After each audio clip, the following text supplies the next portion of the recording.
por el orden, omití en esta entrevista indicar a ustedes que tenemos un temario a desarrollar. El primer aspecto del temario, el primer punto, ya lo hemos desarrollado, concretamente, ¿qué son los derechos humanos?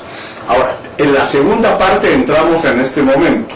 ¿Cómo se clasifican los derechos humanos, enfatizando los derechos de la tercera generación, o sea, derecho a un ambiente sano?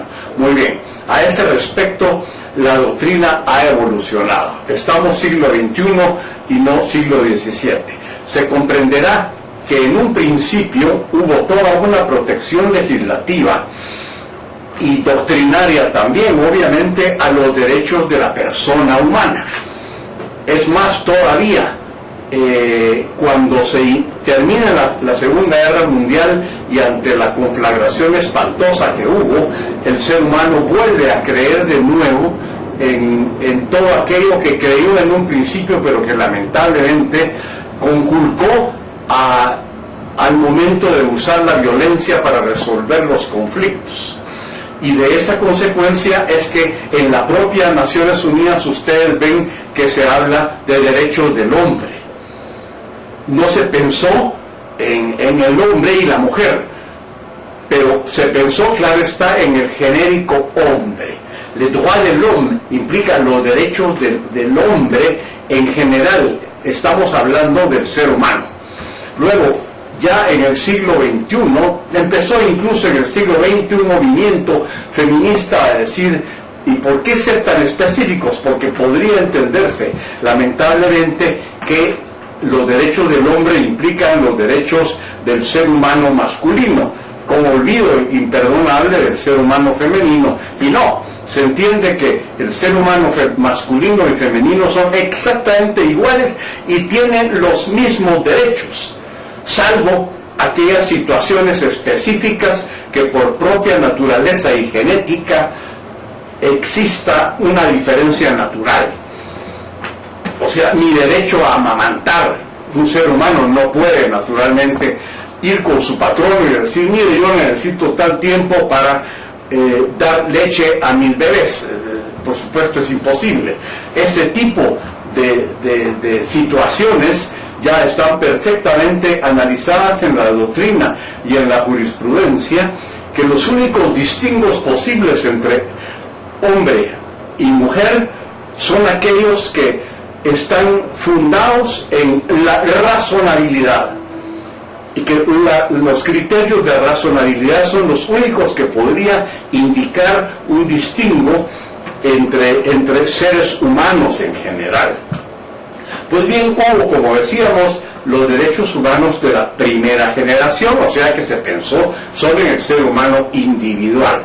Pero luego también viene un aspecto muy interesante, y es los derechos de la segunda generación, los derechos al medio ambiente, los derechos económicos, sociales y culturales.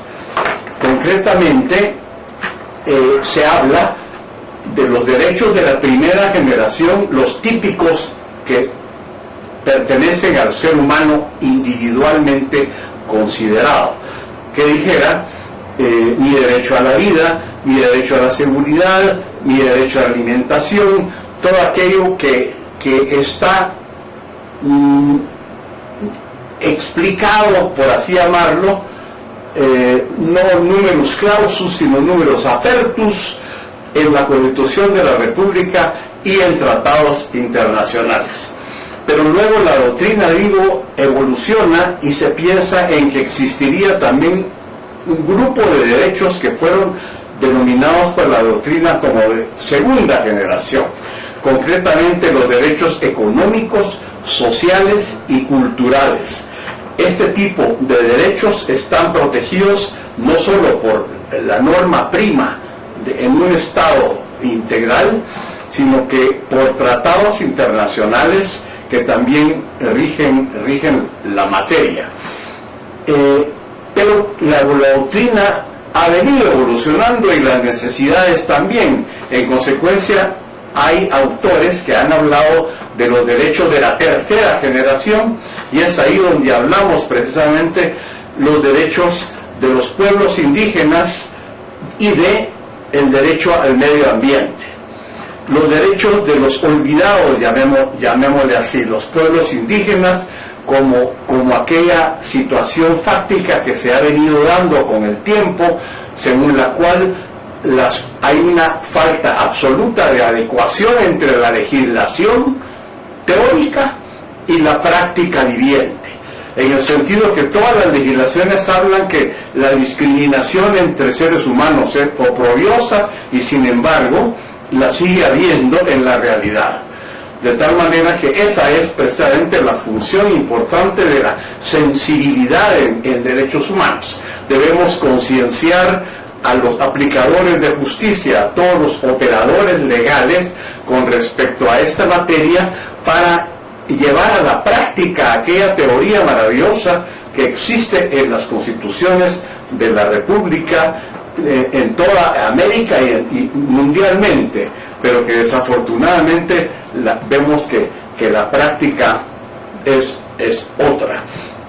De modo pues que así es como nacen los derechos de la tercera generación, y eso es lo que venimos a practicar en este momento.